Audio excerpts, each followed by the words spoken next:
ಜಯತಿ ಹರಿರಚಿಂತ್ಯ ಸರ್ವದೇವೈಕವಂದ್ಯಃ ಪರಮಗುರುರಭೀಷ್ಟಾವಾಪ್ತಿತಃ ಸಜ್ಜನಾನಾಂ ನಿಖಿಲ ಗುಣಗಣಾರುಣೋ ನಿತ್ಯ ನಿರ್ಮುಕ್ತದೋಷಃ ಸರಸಿಜನೇನೋऽಸೌ ಶ್ರೀಪತಿರ್ಮಾನದೋ ನಃ ನಾರಾಯಣಂ ಸುರಗುರುಂ ಜಗದೇಕನಾಥಂ ಭಕ್ತಪ್ರಿಯಂ ಸಕಲಲೋಕನಮಸ್ಕೃತಂ ಚ ತ್ರೈಗುಣ್ಯವರ್ಜಿತಮಜಂ ವಿಭುಮಾದ್ಯಮೀಶಂ ವಂದೇ ಭವಘ್ನಮಮರಾಸುರಸಿದ್ಧವಂದ್ಯಂ ಚಕ್ರಂ ಯಸ್ಯ ಭುಜಾಗ್ರಮೇತ್ಯ ಲಲಿತಂ ವಿದ್ಯುತ್ಪ್ರಭಂ ರಾಜತೆ ಶಂಖೋ ಯಸ್ಯ ವಿರಾಜತೆ ಕರತಳೆ ಸಂಪೂರ್ಣಚಂದ್ರಪ್ರಭಃ ಮಾಲಾ ಯಸ್ಯ ಚ ಚಂಪಕಾ ಸತಿಲಕಾ ಸಶೋಕನೀಲೋತ್ಪಲಾ ಸೋಸ್ಮಾನ್ ಪಾತು ಷಡರ್ಧವಿಕ್ರಮಗತಿಸ್ತ್ರೈಲೋಕ್ಯನಾಥೋ ಹರಿಃ ಪ್ರಥಮೋ ಹನುಮಾನ್ ನಾಮದ್ವಿತೀಯೋ ಭೀಮಯೇವ ಚ ಪೂರ್ಣಪ್ರಜ್ಞತೃತೀಯಸ್ತು ಭಗವತ್ಕಾರ್ಯಸಾಧಕಃ ಕಾಮಧೇನುರ್ಯಥಾ ಪೂರ್ವಂ ಸರ್ವಾಭೀಷ್ಟಫಲಪ್ರದ ತಥಾ ಕಲೌ ವಾದಿರಾಜಶ್ರೀಪಾದೋ ಭೀಷ್ಟದಃ ಸದಾಂ ಭವತಿ ಯದನುಭಾವಾದಿಡಮಪೋಪಿ ವಾಗ್ಮಿ ಜಡಮತಿರಭಿಜन्तುರ್ಧ್ಯಾಯತೆ ಪ್ರಾಜ್ಞಮೌಲಿಃ सकलवचनचेतो देवता भारती सा मम वचसि निधत्तां सन्निधिं मानसे च नारायणं नमस्कृत्य नरं चैव नरोत्तमं देवीं सरस्वतीं व्यासं ततो जयमुदीरये स्वस्त्यस्तु सतां सन्मङ्गलानि भवन्तु. ಹರಿವಂಶದಲ್ಲಿ ಅತ್ರಿ ಮಹರ್ಷಿಗಳ ಚರಿತ್ರೆಯನ್ನು ಹೇಳುತ್ತಾ ಅವರಿಗೆ ಚಂದ್ರ ಹುಟ್ಟಿಕೊಂಡ. ಆ ಚಂದ್ರ ಹೇಗಿದ್ದ ಅಂತ ಕೇಳಿದ್ರೆ ಅವರು ಹೇಳ್ತಾರೆ, ಚಂದ್ರ ಎಲ್ಲ ಕಡೆ ತಾನು ರಥದಲ್ಲಿ ಹೋಗ್ತಾ ಇದ್ದ. ಆಗ ಎಲ್ಲರೂ ಸ್ತೋತ್ರ ಮಾಡ್ತಾ ಇದ್ರು ಅವನನ್ನು. ತಸ್ಯ ಸಂಸ್ತೂಯಮಾನಸ್ಯ ತೇಜಸ್ ಸೋಮಸ್ಯ ಭಾವಿತಃ ಅಂತ ಸೋಮನಿಗೆ ಎಲ್ಲರೂ ಸ್ತೋತ್ರ ಮಾಡ್ತಾ ಇದ್ರು. ಹಾಗಾಗಿ ತಾನು ಅಪ್ಯಾಯಮಾನಂ ಲೋಕಾನ್ವೈ, ಎಲ್ರಿಗೂ ಕೂಡ ತಂಪನ್ನು ಕೊಡ್ತಾ ತಾನು ಸುತ್ತುತ್ತಾ ಇದ್ದ. ಸತೇನ ರಥಮುಖ್ಯೇನ ಸಾಗರಾಂತಮಂ ವಸುಂಧರಾಂ ತ್ರಿಸಪ್ತಕೃತ್ಪೋತಿಶಯ ಚಕಾರಾಭಿಪ್ರದಕ್ಷಿಣಂ. ಸೋಮನು ಅಷ್ಟೇ ತನ್ನ ಪ್ರಭಾವ ಇತ್ತು. ತಾನು ಅತ್ರಿ ಮಹರ್ಷಿಗಳಿಂದ ಹುಟ್ಟಿಕೊಂಡ, ಒಂದಿಷ್ಟು ತಪಸ್ಸನ್ನು ಮಾಡಿದವ. ಹಾಗಾಗಿ ತಾನೇನು ಮಾಡ್ತಾನೆ, ತನ್ನ ಶ್ರೇಷ್ಠ ಪ್ರಭಾವದಿಂದಾಗಿ ರಥದಿಂದ ಕೂಡಿಕೊಂಡು ಸಾಗರವೇ ಕೊನೆಯಾಗುಳ್ಳಂತಹ ವಸುಂಧರೆಗೆ ಅಂತ, ಅಂದ್ರೆ ಪೂರ್ತಿ ಭೂಮಿಯಲ್ಲಿ 21 ಬಾರಿ ಪ್ರದಕ್ಷಿಣೆಯನ್ನು ಮಾಡಿದ್ದಾನೆ. ಸಾಗರಾಂತಾಂ ವಸುಂಧರಾಂ ಅಂತ ಅಂದ್ರೆ ಮಧ್ಯದಲ್ಲಿ ಸುತ್ತು ಬರುವುದಲ್ಲ, ಪೂರ್ತಿ ಭೂಮಿಯಲ್ಲಿ 21 ಬಾರಿ ಸುತ್ತು ಬಂದಿದ್ದಾನೆ. ತಸ್ಯ ಪ್ರಚ್ಚಾವಿತಂ ತೇಜಃ ಪೃಥಿವೀ ಮನ್ವಪದ್ಯತಾ ಓಷಧ್ಯಸ್ಥಾಃ ಸಮುದ್ಭೂತಾಃ ತೇಜಸಾಯ ಜ್ವಲಂತ್ಯುತ. ಆ ಸಂದರ್ಭದಲ್ಲಿ ಇವನ ತೇಜಸ್ಸುಂಟಲ್ಲ, ಓಜಸ್ಸುಂಟಲ್ಲ, ಅದು ಔಷಧಿಗಳ ಮೇಲೆ, ಭೂಮಿಯ ಮೇಲೆ ಬೀಳ್ಲಿಕ್ಕೆ ಆರಂಭ ಆಯಿತು. ಹಾಗಾಗಿ ಆ ಗಿಡಗಳೆಲ್ಲ ಚಿಗುರಲಿಕ್ಕೆ ಆರಂಭ ಆಯಿತು. ಇವತ್ತು ಕೂಡ ವೈಜ್ಞಾನಿಕವಾಗಿಯೂ ಕೂಡ ಚಂದ್ರನ ಬೆಳಕು ಬಂದಾಗಲೇ ಗಿಡಗಳು ಹೆಚ್ಚು ಬೆಳೀತಾವೆ.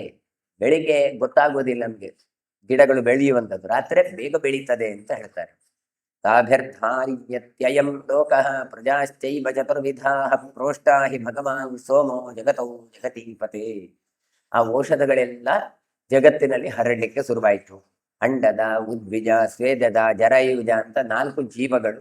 ಅವುಗಳು ಎಲ್ರಿಗೂ ಕೂಡ ಧಾರಣೆಗೆ ಬೇಕಾದದ್ದು ಯಾವುದು, ಆಹಾರಗಳೆಲ್ಲ ಕೆಡವಿ ಈ ಔಷಧಿಗಳು. ಹಾಗಾಗಿ ಒಂದು ನಿಟ್ಟಿನಲ್ಲಿ ಎಲ್ಲ ಪ್ರಾಣಿ ಪಕ್ಷಿಗಳು, ಇಡೀ ಜಗತ್ತು ಕೂಡ ಈ ಚಂದ್ರನಿಂದಾಗಿ ಬದುಕುತ್ತಾ ಉಂಟು ಅಂತ ತೋರಿಸಿಕೊಡ್ತಾರೆ.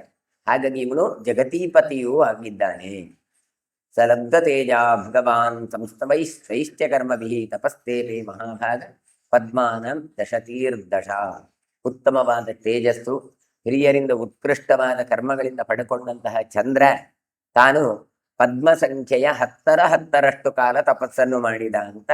ಅರ್ಥಾತ್ 1000 ಸಂವತ್ಸರಗಳ ಕಾಲ ತಪಸ್ಸು ಮಾಡಿದ್ದಾನೆ. ನಮ್ಮ ಲೆಕ್ಕದಲ್ಲಿ ಹೇಳುವುದಾದ್ರೆ 1 ಬರೆದು ಅದರ ಮೇಲೆ 19 ಸೊನ್ನೆ ಬರೆದ್ರೆ ಅದು ಪದ್ಮ. ಜೊತೆಗೆ ಗುಣಿಸು 10 ಮಾಡಿದ್ರೆ ಅದರ ಜೊತೆಗೆ ಮತ್ತೆ ಗುಣಿಸು 10 ಮಾಡಿದ್ರೆ ಈ ದಶತೀರ್ದಶ ಅಂತ ಲೆಕ್ಕ ಸಿಕ್ಕತ್ತೆ. 1000 ಸಂವತ್ಸರಗಳ ಕಾಲ ಅಷ್ಟು ತಪಸ್ಸು ಮಾಡಿದ್ದಾನೆ. ಹಾಗಾಗಿ ಆಲೋಚನೆ ಮಾಡಿ, ಒಂದು ದಿಕ್ಕಿಗೆ ಅಭಿಮಾನಿ, ಒಂದೆಲ್ಲ ಆಗುದಾದ್ರೂ ಸುಲಭದಲ್ಲಿಲ್ಲ. ಓ ಶನಿ ಶನಿ ಹಿಡಿದವ ಅಂತ ಬೈತೇರೇ ಇಲ್ಲ. ಆದ್ರೆ ಆ ಶನಿ ಗ್ರಹತ್ವವನ್ನು ಪಡಿಬೇಕಾದ್ರೆ ಎಷ್ಟೋ ಕಾಲ ಶನೈಶ್ಚರ ತಾನು ತಪಸ್ಸನ್ನು ಮಾಡಿ ಅಂತಹ ಒಂದು ಪದವಿಯನ್ನು ತಾನು ಪಡ್ಕೊಂಡನು. ಆದ್ರೆ ನೀವೆಲ್ಲ ಏನು ಮಾಡ್ತೀರಿ, ಶನಿ ಹಿಡಿದವ ಅಂತ ಬೈತೀವಿ. ಆದರೆ ನಿಜವಾಗಿ ಬೈಬಾರದು. ಬೈದ್ರೆ ಆತ ಏನು ಮಾಡ್ತಾನೆ, ಮತ್ತಷ್ಟು ಕಠಿಣವಾದಂಥ ಶಿಕ್ಷೆಯನ್ನು ಕೊಡ್ತಾನೆ. ಗ್ರಹಗಳು ಯಾವಾಗಲೂ ಹಾಗೆ, ಅವುಗಳನ್ನು ನಾವು ಸ್ತೋತ್ರ ಮಾಡಿದರೆ ಅವುಗಳು ಅನುಗ್ರಹ ಮಾಡ್ತಾನೆ. ಅವುಗಳನ್ನು ಬೈದರೆ ಮತ್ತೊಂದಷ್ಟಾಗಿ ಇನ್ನೊಂದಿಷ್ಟು ನಮಗೆ ಹಿಂಸೆಗಳು ಆಗತ್ತವೆ, ಇನ್ನೊಂದಿಷ್ಟು ತೊಂದರೆಗಳು ಬರುತ್ತೆ, ಪಾಪಗಳು ಬರುತ್ತೆ. ಯಾಕೆ ಕೇಳಿದರೆ ಗ್ರಹಗಳು ಯಾವುದು ಕೂಡ ಅವರಾಗಿ ಸ್ವಂತಿಕೆಯಿಂದ ಪನಿಷ್ಮೆಂಟ್ ಕೊಟ್ಟದ್ದಲ್ಲ. ಶಾಸ್ತ್ರ ಏನು ಹೇಳ್ತದೆ? ಸ್ವಸ್ಯ ಕರ್ಮಣ ತೇನೈವ ಅನುಭವಿಯತೆ. ಅವರವರು ಮಾಡಿದ ಕರ್ಮವನ್ನೇ ಅವರವರು ಅನುಭವಿಸೋದು. ಮಾಡಿದ್ದೆಲ್ಲ ನಾವು ಬೈಯೋದು ಅವರಿಗೆ. ಯಾಕೆ? ತೋರಿಸಿಕೊಟ್ಟದ್ದಷ್ಟೇ. ಗ್ರಹಗಳು ಅಂದರೆ ಸೂಚನೆ ಮಾಡಿದವರು ಅಂತ ಅರ್ಥವೇ ಹೊರತು ಅವರದಕ್ಕೆ ಕರ್ಮಕ್ಕೆ ಫಲ ಕೊಟ್ಟವರಲ್ಲ. ನಾವು ಮಾಡಿದ್ದನ್ನು ನೋಡಿಕೊಂಡು ಭಗವಂತನ ಆಜ್ಞೆಯಿಂದ ಮಾಡ್ತಾರೆ. ಹಾಗಾದರೆ ಅಂತಹ ಗ್ರಹಗಳು ಒಳ್ಳೆದಿರ್ತದೆ. ಜೀವನದಲ್ಲಿ ನಾವು ಮಾಡಿದ ಒಳ್ಳೆ ಕೆಲಸಕ್ಕೆ ಒಳ್ಳೆ ಕಾಲದಲ್ಲಿ ಫಲ, ಕೆಟ್ಟ ಕೆಲಸ ಮಾಡಿದರೆ ಅದನ್ನು ತೋರಿಸಿಕೊಟ್ಟದ್ದು ಮಾತ್ರವ. ಈ ರಸ್ತೆಯಲ್ಲಿ ಹೋಗಬೇಕಾದ್ರೆ ಒಂದು ಹಂಪ್ ಇರ್ತದೆ. ಹಂಪ್ಸ್ ಇದ್ದಾಗ ಹಿಂದೆಗಡೆ ಬೋರ್ಡ್ ಇರ್ತದೆ, ಮುಂದೆ ಹಂಪಿದೆ ಜಾಗ್ರತೆ ವಹಿಸಿ ಅಂತ ಹಾಕ್ತಾರೆ ಬೋರ್ಡ್. ಈ ಬೋರ್ಡ್ ಇದ್ದರೆ ಒಳ್ಳೆಯದ, ತೆಗೆದ್ರೆ ಒಳ್ಳೆಯದ. ಇದ್ದರೆ ಒಳ್ಳೆಯದು, ಇಲ್ಲ ಅಂದರೆ ಏನಾಗುತ್ತೆ ಅಂದರೆ ವೇಗವಾಗಿ ಹೋಗ್ತೇವೆ, ಗುದ್ದುತ್ತೇವೆ, ಏನೋ ಅನಾಹುತ ಆಗುತ್ತೆ. ಹಾಗಾದರೆ ಆ ಬೋರ್ಡ್ ಇದ್ದದ್ದಕ್ಕೆ ಆ ಬೋರ್ಡಿಗೆ ನಾವು ಅಪ್ರಿಷಿಯೇಟ್ ಮಾಡಬೇಕಾ ಬೇಡ? ಅದೇ ರೀತಿಯಾಗಿ ಇಲ್ಲಿ ಬೋರ್ಡಿನ ಜಾಗದಲ್ಲಿ ಇರುವುದು ಯಾರು ಕೇಳಿದರೆ ಗ್ರಹಗಳು. ಹಾಗಾಗಿ ನೀವು ಮಾಡಿದ ಕರ್ಮಕ್ಕೆ ಈಗ ನೀವು ಫಲ ಅನುಭವಿಸ್ಲಿಕ್ಕಿದ್ದೀರಿ ಅಂತ ತೋರಿಸಿಕೊಟ್ಟದ್ದು. ಹಾಗಾಗಿ ಮೊದಲು ಯಾರಿಗೆ ಹೇಳಬೇಕು? ಅವರಿಗೆ ಹೇಳಬೇಕು, ಕೃತಜ್ಞತೆ ಹೇಳಬೇಕು. ಆಗಲಿ, ನನಗೀಗ 7 ಶನಿ ಶುರುವಾಗಿದೆ, ಶನಿ ನನಗೆ ಗ್ರಹಚಾರ ಉಂಟು ಅಂತ ತೋರಿಸಿಕೊಟ್ಟಿದ್ದಿ, ನಾನು ಜನ್ಮಾಂತರದಲ್ಲಿ ಯಾರಿಗೂ ಅನ್ಯಾಯ ಮಾಡಿದ್ದೇನೆ, ಹಾಗಾಗಿ ನೀನು ತೋರಿಸಿಕೊಟ್ಟಿದ್ದಿ. ಹಾಗಾದರೆ ಏನು ಮಾಡ್ಬೋದು? ಜಾಗ್ರತೆ ಮಾಡಬೇಕು. ಏನು ಜಾಗ್ರತೆ ಮಾಡ್ಬೋದು? ನಮ್ಮ ಕೃಷ್ಣ ಮಠಕ್ಕೆ ಬನ್ನಿ. ಕೃಷ್ಣ ಮಠಕ್ಕೆ ಬಂದು ಕನಕನ ಕಿಂಡಿಯಲ್ಲಿ ನೋಡಿ ತಾಪತ್ರಯಗಳು ಪರಿಹಾರ ಆಗುತ್ತೆ. ಅಲ್ಲಿಂದ ಬಳಿಕ ಒಳಗೆ ಬರಬೇಕು. ಒಳಗೆ ಬಂದು ಈ ನವಗ್ರಹದ ಕಿಂಡಿಯಲ್ಲಿ ನೋಡಬೇಕು. ಅದರಲ್ಲಿಯೂ ಕೂಡ ಶನಿಗೆ ಹೇಳಿದ ಒಂದು ಕಿಂಡಿ ಉಂಟು. ಎಲ್ಲಿ? ಮಧ್ಯದ ಕೆಳಭಾಗದ ಕಿಂಡಿ. ಆ ಕಿಂಡಿಯಲ್ಲಿ ಭಗವದ್ ದರ್ಶನವನ್ನು ಬೇಕು. ನನ್ನ ಗ್ರಹಚಾರಗಳನ್ನು ಇಲ್ಲಿ ಬಿಟ್ಟು ಹೋಗ್ತೇನೆ ಅಂತ ಪ್ರಾರ್ಥನೆ ಮಾಡಿ ನಿಮ್ಮ ಶನಿ ಗ್ರಹಚಾರ ಪರಿಹಾರ ಆಗುತ್ತೆ. ಅದೇ ನಿಮಗೆ ಕೇತು ಇತ್ತು ಅಂತ ಕೇಳಿದರೆ ಬಲಗಡೆಯಲ್ಲಿರುವಂಥ ಕಿಂಡಿಯಲ್ಲಿ, ಕೆಳಗಿನದ್ದು ಕಿಂಡಿಯಲ್ಲಿ ನೋಡಿ ನನ್ನ ಗ್ರಹಚಾರ ಬಿಟ್ಟಿದ್ದೇನೆ ಅಂತ ದರ್ಶನ ಮಾಡಿದರೆ ಸಾಕು, ನಮ್ಮ ಗ್ರಹಚಾರ ದೋಷಗಳು ಪರಿಹಾರ ಆಗತ್ತೆ. ಹಾಗಾಗಿ ನವವಿಧ ಭಕ್ತಿಯಿಂದ ನೋಡುವ ಕ್ರಮ ಒಂದಾದರೆ ನವಗ್ರಹ ದೋಷಗಳ ಪರಿಹಾರಕ್ಕೆ ಇನ್ನೊಂದು ಕ್ರಮ. ಇನ್ನೂ 9 ಯಾಕೆ ಗೊತ್ತಾ? ನಮ್ಮದು ನವವಿಧವಾದಂತಹ ನಮ್ಮ ಶರೀರದಲ್ಲಿ ತೂತುಗಳಿದ್ದಾವೆ. 9 ದ್ವಾರ, ನವದ್ವಾರೇ ಪುರೀದೇಹೆ ಅಂತ. ಹಾಗಾದರೆ 9 ದ್ವಾರದ ಶರೀರದ ಒಳಗಿರುವ ಭಗವದ್ ದರ್ಶನ ಮಾಡಬೇಕು ಅಂತ ಅದೊಂದು ಸೂಚನೆ. ನೀವು ಇಲ್ಲಿ ಕೃಷ್ಣನನ್ನು ನೋಡ್ತೀರಿ, ಕೃಷ್ಣ ನಮ್ಮನ್ನು ನೋಡಬೇಕು. ಹಾಗಾದರೆ ಎಲ್ಲಿದ್ದಾನೆ ಕೃಷ್ಣ? ಅಲ್ಲಿ ಮಾತ್ರ ಅಲ್ಲ, ನಮ್ಮ ಹೃದಯ ಗುಹೆಯಲ್ಲಿ ಇದ್ದಾನೆ. ಹಾಗಾಗಿ ನಮ್ಮ ಒಳಗಿರುವ ಕೃಷ್ಣ ದರ್ಶನ ಆಯಿತು ಕೇಳಿದರೆ ಅದೇ ಮೋಕ್ಷ. ಹಾಗಾಗಿ ಅಂತಹ ಭಗವದ್ ದರ್ಶನಕ್ಕೆ, ಬಿಂಬಾಪರೋಕ್ಷಕ್ಕೆ ಅದೊಂದು ಕಾರಣ ಅಂತ ಅದನ್ನು ಕೊಟ್ಟಿದ್ದಾರೆ. ಹಾಗಾಗಿ ಸಮಸ್ತ ಗ್ರಹಚಾರಗಳು ಕೂಡ ಅಲ್ಲಿ ಕಡಿಮೆ ಆಗುತ್ತೆ. ಅಲ್ಲರಿ ಶನಿ ದೋಷ ಇರುವುದು, ಕೃಷ್ಣ ದರ್ಶನ ಅದರದ್ದು ಕಡಿಮೆ ಹೇಗಾಗೋದು ಕೇಳಿದರೆ ಶನಿ ಸೂಚನೆ ಮಾಡಿದ್ದು. ಹಾಗಾದರೆ ಫಲ ಕೊಟ್ಟದ್ದು ಯಾರು? ಅದು ಅತ ಫಲಮತ ಉಪಪತ್ತೇ ಭಗವಂತನೇ. ನೀವು ಜನ್ಮಾಂತರದಲ್ಲಿ ಯಾರಿಗೋ ಅನ್ಯಾಯ ಮಾಡಿದ್ದೀರಿ, ಯಾರಿಗೋ ದ್ರವ್ಯಗಳನ್ನು ಕದ್ದಿದ್ದೀರಿ, ಯಾರಿಗೋ ನೀವು ಕೋರ್ಟಲ್ಲಿ ಸುಳ್ಳು ಸಾಕ್ಷಿ ಹೇಳಿದ್ದೀರಿ, ಇಂಥದ್ದಕ್ಕೆಲ್ಲ ಫಲ ಕೊಡ್ತೇನೆ ಅಂತ ಭಗವಂತ ಫಲ ಕೊಡ್ತಾನೆ. ಕರ್ಮ ಜಡ, ಕರ್ಮಾಧ್ಯಕ್ಷನಾದ ಭಗವಂತ ಫಲ ಕೊಡ್ತಾನೆ. ಹಾಗಾದರೆ ಅಂತಹ ಭಗವದ್ ದರ್ಶನ ಮಾಡಿದಾಗ ಭಗವಂತ ಅದನ್ನು ರೆಡ್ಯೂಸ್ ಮಾಡ್ತಾನೆ. 100% ತೆಗಿತಾನೆ ಅಂತ ಹೇಳ್ತಾ ಇಲ್ಲ, ಆದರೆ ಅದರ ತೀವ್ರತೆಯನ್ನು ಕಡಿಮೆ ಮಾಡ್ತಾನೆ. ಹಾಗಾಗಿ ಅಂತ ತೀವ್ರತೆ ಕಡಿಮೆ ಮಾಡುವ ಸಾಮರ್ಥ್ಯ ಇರುವಂಥದ್ದು ಉಪಮರ್ದಂಜ ಎನ್ನುವ ಸೂತ್ರದಲ್ಲಿ ಹೇಳಿದಾಗೆ ಭಗವಂತನಿಗೆ. ಹಾಗಾಗಿ ನಿಮಗೆ ಯಾವ ಗ್ರಹಚಾರವೇ ಬರಲಿ, ನೀವು ಕೃಷ್ಣನನ್ನು ಪ್ರಾರ್ಥನೆ ಮಾಡಿ ಸಕಲ ಗ್ರಹಬಲ ನೀನೇ ಸರಸಿಜಾಕ್ಷ. ಹಾಗಾಗಿ ಅಂತಹ ನರಸಿಂಹ ನಾರಾಯಣ ಕೃಷ್ಣ ತಮ್ಮೆಲ್ಲ ಪಾಪಗಳನ್ನು ಪರಿಹಾರ ಮಾಡ್ತಾನೆ. ಹಾಗಾಗಿ ಇಲ್ಲಿ ಹೇಳ್ತಾರೆ, ಒಂದೊಂದು ಗ್ರಹಾಧಿಪತ್ಯವನ್ನು ಅವರು ಪಡಿಬೇಕು ಕೇಳಿದರೆ ಸಹಸ್ರ ವರ್ಷ. ಅದಕ್ಕೊಂದು 0 ಲೆಕ್ಕ ಮಾಡಿ ನೋಡಿ ಎಷ್ಟಾಗತ್ತೆ ಅಂತ ಆಲೋಚನೆ ಮಾಡಿ. ಅಷ್ಟು ಕಾಲ ಅವರು ತಪಸ್ಸನ್ನು ಮಾಡಿ ಆ ಅಭಿಮಾನಿಯಾಗಿ ಬಂದವರು. ನಾವೇನು ಮಾಡ್ತೇವೆ? ಅವರಿಗೆ ಬಾಯಿಗೆ ಬಂದಾಗೆ ಬೈತೇವೆ, ಶನಿ ಹಿಡಿದವ ಅಂತೇಳಿ. ಹಾಗಾಗಿ ಇದೆಲ್ಲ ನೋಡಿದರೆ ಅವನಿಗೆ ಏನು ಆದೀತು ಅವನಿಗೆ. ಹಾಗಾಗಿ ಅವರನ್ನು ಪ್ರೀತಿ ಮಾಡಬೇಕು. ಯಮನು ಹಾಗೆ ನಿತ್ಯ ಯಾರು ಯಮನಿಗೆ ಪ್ರಾರ್ಥನೆ ಮಾಡ್ತಾರೋ, ಯಮನಿಗೆ ತರ್ಪಣ ಮಾಡ್ತಾರೋ, ಯಮನಿಗೆ ನಮಸ್ಕಾರ ಮಾಡ್ತಾರೋ, ಹಾಗಾಗಿ ಆ ಯಮ ಏನು ಮಾಡ್ತಾನೆ? ನಮ್ಮನ್ನು ಸಾಯುವಾಗ ಬಂದು ಕರ್ಕೊಂಡು ಹೋಗಿ ಪಲ್ಲಕ್ಕಿಯಲ್ಲಿ ಮೇಲೆಯಲ್ಲಿ ಕರ್ಕೊಂಡು ಹೋಗಿ ನಮ್ಮನ್ನು ಒಳ್ಳೆಯ ಸ್ಥಾನದಲ್ಲಿ ಭಗವದ್ ದರ್ಶನವನ್ನು ಮಾಡಿಸ್ತಾನೆ. ನಮ್ಮ ತಲೆಯಲ್ಲಿ ಏನು ಕೇಳಿದ್ರೆ ನಾವೆಲ್ಲ ಪಾಪಿಗಳು ಅಂತ ತಲೆ. ಹಾಗಾಗಿ ಯಮ ಬರ್ತಾನೆ ಅಂತ ಹೆದರುತ್ತೇವೆ. ಅದು ಬರುವಂಥದ್ದು ಯಾರಿಗೆ? ದುಷ್ಟರಿಗಾಗುವಾಗ ಮಾತ್ರ ಅಂತಹ ಕ್ರೂರವಾದಂತಹ ದಾಡಿಗಳು, ಕಣ್ಣು ಕೆರೆದರಿದ್ದಂಥದ್ದು, ಕೆದರಿದ ಕೂದಲು, ಕಪ್ಪು ಮೆಯ್ಯಿ ಕೋಣದ ಮೇಲೆ ಬರುವುದು ಅಂತ. ಇಲ್ಲದಿದ್ದರೆ ಪರಮ ವೈಷ್ಣವನಾದಂಥವನು. ಹಾಗಾಗಿ ಅಂತಹ ದೇವತೆಗಳನ್ನು ಕೃಷ್ಣ ಭಕ್ತರನ್ನಾಗಿ ಯಾವಾಗ ನಾವು ಗಮನಿಸ್ತೇವೋ ಆಗ ಖಂಡಿತ ಭಗವದ್ ದರ್ಶನ ಆಗುತ್ತೆ. ಮತ್ತಾರು ಅಲ್ಲ, ಕನಕ ದರ್ಶನ ಯಮನದ್ದೇ ಒಂದು ಅಂಶ ಅಂತ ಹೇಳ್ತಾರೆ. ಹಾಗಾದರೆ ಅವರು ಕೂಡ ಇಲ್ಲಿ ಬಂದು ತಮ್ಮ ಅಹಂಕಾರವನ್ನು ಮುರಿದುಕೊಂಡು ಭಗವದ್ ದರ್ಶನವನ್ನು ಮಾಡಿ ಹೋದವರು. ಹಾಗಾಗಿ ನಾವು ಕೂಡ ಅಂತಹ ಕನಕನ ಕಿಂಡಿ, ನವಗ್ರಹ ಕಿಂಡಿಯಲ್ಲಿ ನೋಡಿತು ಕೇಳಿದರೆ ಅಂತಹ ಗ್ರಹಚಾರಗಳು ಪರಿಹಾರ ಆಗತ್ತೆ. ಹಿರಣ್ಯವರ್ಣ ಯಾ ದೇವ್ಯೋ ಧಾರಯನ್ ಆತ್ಮನ ಜಗತ್ ನಿಧಿಸ್ತಾಸಾಂ ಅಭೂದ್ದೇವ ಪ್ರಖ್ಯಾತ ಸ್ವೇನ ಕರ್ಮಣ. ಇನ್ನು ಹಿರಣ್ಯವರ್ಣಾಂ ಹರಿಣೀಂ ಅಂತ ಹೇಳಿ ನಾವು ಕರಿತೇವೆ. ಅಂತಹ ಹಿರಣ್ಯವರ್ಣವೇ ಮೊದಲಾದಂತಹ 41 ಓಷಧಿಗಳಿಗೆ ಅಭಿಮಾನಿ ದೇವತೆಗಳಿದ್ದಾರೆ ಅಂತ ಹೇಳ್ತಾರೆ. ಹಾಗಾಗಿ ಅಂತಹ ದೇವತೆಗಳ ಸಾಮರ್ಥ್ಯವೂ ಕೂಡ ಜಗತ್ತಿನಲ್ಲಿ ಯಾರಿಂದ ಉಂಟಾಯಿತು ಕೇಳಿದರೆ ಇಂತಹ ಚಂದ್ರನಿಂದ ಉಂಟಾಯಿತು ಅಂತ ಹೇಳ್ತಾರೆ. ಹಾಗಾಗಿಲ್ಲೇ ತನ್ನ ಕರ್ಮದಿಂದಲೇ ಚಂದ್ರ ಪ್ರಸಿದ್ಧನಾದವ. ಯದಿ ಆಹ್ಲಾದ, ಚಂದ್ರನನ್ನು ನೋಡುವಾಗ ಎಲ್ರಿಗೂ ಖುಷಿ, ಸೂರ್ಯನನ್ನು ನೋಡುವಾಗ ಕೆಲವರಿಗೆ ಬಿಸಿ ಮತ್ತೆ ನೋಡ್ಲಿಕ್ಕೂ ಆಗೋದಿಲ್ಲ. ಆದರೆ ಚಂದ್ರನ ಹಾಗಲ್ಲ, ಅದನ್ನು ಕಂಡಾಗ ಮನಸ್ಸಿಗೆ ಆಹ್ಲಾದವಾಗತ್ತೆ, ನೋಡ್ಲಿಕ್ಕೂ ಚಂದ ಇರುತ್ತೆ. ತತಸ್ತಸ್ಮೈ ದದೌ ರಾಜ್ಯಂ ಬ್ರಹ್ಮ ಬ್ರಹ್ಮವಿದಾಂಬರಃ ಬೀಜೌಷಧೀನಾಂ ವಿಪ್ರಾಣಂ ಅಪಾಂಚ ಜನಮೇಜಯ. ಹೇ ಜನಮೇಜಯ ಅಂತ ಹೇಳಿ ಸಂಬೋಧನೆ ಮಾಡಿ ಕಥೆಯನ್ನು ಹೇಳ್ತಾರೆ. ಜ್ಞಾನಿಗಳಲ್ಲಿ ಶ್ರೇಷ್ಠನಾದವರು ಚತುರ್ಮುಖ ಜ್ಞಾನಿ. ಹಾಗಾಗಿ ಅಂತಹ ಪರಬ್ರಹ್ಮ ಚತುರ್ಮುಖ ತಾನು ಚಂದ್ರನಿಗೆ ಒಂದು ಅಧಿಕಾರವನ್ನು ಕೊಟ್ಟ, ನಿಯಾಮಕತ್ವವನ್ನು ಕೊಟ್ಟು. ಯಾವುದರಲ್ಲಿ ಕೇಳಿದರೆ ಔಷಧಗಳಿಗೆ ಒಡೆಯನಾಗು, ಬ್ರಾಹ್ಮಣರಿದ್ದರೆ ಅವುಗಳಿಗೆ ನೀನು ಒಡೆಯನಾಗು, ನೀರು ಇದ್ದರೆ ಅಪಾಂಪತಿ ಅವುಗಳಿಗೆ ನೀನು ಒಡೆಯನಾಗು, ನಿಯಾಮಕತ್ವವನ್ನು ಕೊಟ್ಟರು. ಅಲ್ಲರಿ ನೀರಿಗೆ ವರುಣ ಅಲ್ವಾ ಕೇಳುವುದು, ವರುಣ ಇರ್ಬೋದು, ಆದರೂ ನೀರಿನ ಪರಿಣಾಮಗಳಿಗೆ ಇವನೂ ನೇರವಾಗಿ ಕಾರಣಕರ್ತನಾಗ್ತಾನೆ. ಚಂದ್ರ ಬಂದಾಗ ಉಬ್ಬರ ಇಳಿದೆಲ್ಲ ಆಗುತ್ತೆ. ಹಾಗಾದರೆ ಇವನಿಗೂ ಕೂಡ ಸ್ವಲ್ಪ ಅಧಿಕಾರ ಉಂಟು ಅಂತ ಇಲ್ಲಿ ತೋರಿಸಿಕೊಡ್ತಾ ಇದ್ದಾನೆ. ಸೋಭಿಷಿಕ್ತೋ ಮಹಾರಾಜ ರಾಜರಾಜೇನ ರಾಜರ ತ್ರೀಲೋಕಾನ್ ಭಾವಯಾಮಾಸ ಸ್ವಭಾಸ ಭಾಸ್ವತಾಂಬರ. ರಾಜರಾಜನಾದಂಥ ಚತುರ್ಮುಖ ಬ್ರಹ್ಮನಿಂದಾಗಿ ಅಭಿಷಿಕ್ತನಾದವ. ಬೆಳಗಾಗದ್ರಲ್ಲೇ ತಡ, ತಾನು ಶ್ರೇಷ್ಠನಾದ ಚಂದ್ರ ಇಂಥ ಒಂದು ಅಧಿಕಾರ, ಇಂಥ ಒಂದು ಜವಾಬ್ದಾರಿ ಬಂದದ್ದೇ ತಡ. ತನ್ನ ಕಾಂತಿಯಿಂದ ಎಲ್ಲ ಲೋಕದ ಜನರನ್ನು ಕೂಡ ಸಂತೋಷಪಡಿಸ್ತಾ ಇದ್ದ. ಅವನದ್ದು ಭಾಸ್ವತಾಂಬರ, ಕಾಂತಿಯಲ್ಲಿ ಕಾಂತಿ. ಚಂದ್ರನ ಬೆಳದಿಂಗಳಿಗೆ ಸರಿಸಾಟಿ ಇನ್ನೊಂದಿಲ್ಲ. ಹಾಗಾಗಿ ತಾನು ಜನರನ್ನು ಸಂತೋಷಪಡಿಸ್ತಾ ಇದ್ದ. 27 ಮಿಂದೋಸ್ತು ದಾಕ್ಷಾಯಿಣ್ಯೋ ಮಹಂಪ್ರತಾಹ ದದೌ ಪ್ರಾಚೇತಸೋ ದಕ್ಷೋ ನಕ್ಷತ್ರಾಣೀತಿ ಯಾವಿದುಹು. ಪ್ರಾಚೇತಸರು ಅಂತ ಇದ್ರು. ಆ ಪ್ರಾಚೇತಸರು 10 ಜನ ಒಂದೇ ರೀತಿ ಅಂತ ಹೇಳಿತ್ತು. ಅವರಿಗೆ ಒಬ್ಬ ಮಗ ಹುಟ್ಟಿಕೊಳ್ತಾನೆ. ಅವನೇ ಪ್ರಮ್ಲೋಚೆಯಿಂದ ಹುಟ್ಟಿಕೊಂಡವನು ದಕ್ಷ ಪ್ರಜಾಪತಿ. ಈ ದಕ್ಷ ಪ್ರಜಾಪತಿ ಏನು ಮಾಡ್ತಾನೆ, ಅವನಿಗೆ 60 ಜನ ಹೆಣ್ಣು ಮಕ್ಕಳಿದ್ರು. ಅದರಲ್ಲಿ 27 ಹೆಣ್ಣು ಮಕ್ಕಳನ್ನು, ಅಂದರೆ ಹೆಚ್ಚಿನ ಭಾಗದ ಹೆಣ್ಣು ಮಕ್ಕಳನ್ನು ಚಂದ್ರನಿಗೆ ಕೊಟ್ಟರು. ಯಾಕೆ? ಚಂದ್ರನಿಗಂತ ಸಾಮರ್ಥ್ಯ ಉಂಟು ಅಂತ ಗೊತ್ತು. ಈಗ ಹೆಣ್ಣು ಮಕ್ಕಳಿಗೆ ಎಷ್ಟೇ ಇರಲಿ, ಅಷ್ಟು ಒಂದು ಹೆಣ್ಣು ಮಕ್ಕಳನ್ನು ಮದುವೆಯಾಗಿ ಸಾಕುವುದೇ ದೊಡ್ಡ ಸಂಗತಿ. ಅಂಥದ್ರಲ್ಲಿ ರುದ್ರದೇವರು 2 ಕಟ್ಟಿಕೊಂಡು ತುಂಬ ತೊಂದರೆ ಪಟ್ಟಿದ್ದಾರೆ ಅಲ್ವಾ. 2 ಹೆಂಡರು ಸಾಕಾಗಿದೆ ಸದಾಶಿವ ಅಂತ.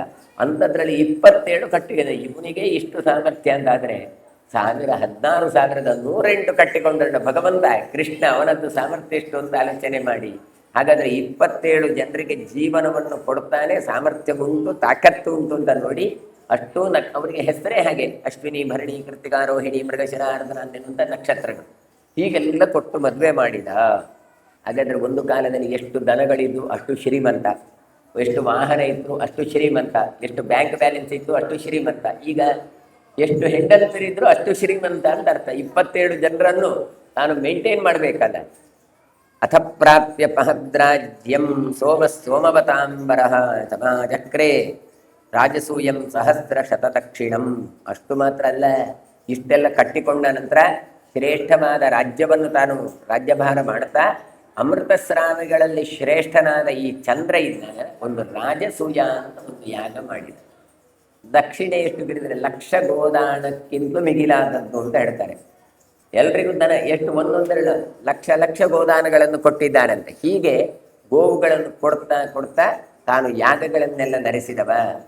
ಹೋತಾಸ್ಯ ಭಗವಾನ್ ಅತ್ರಿಹಿ ಅಧ್ವರ್ಯುರ್ ಭಗವಾನ್ ಭೃಗು ಹಿರಣ್ಯಗರ್ಭಶ್ಚ ಉದ್ಘಾತ ಬ್ರಹ್ಮ ಬ್ರಹ್ಮತ್ವಮೇ ಇಮಾನ್.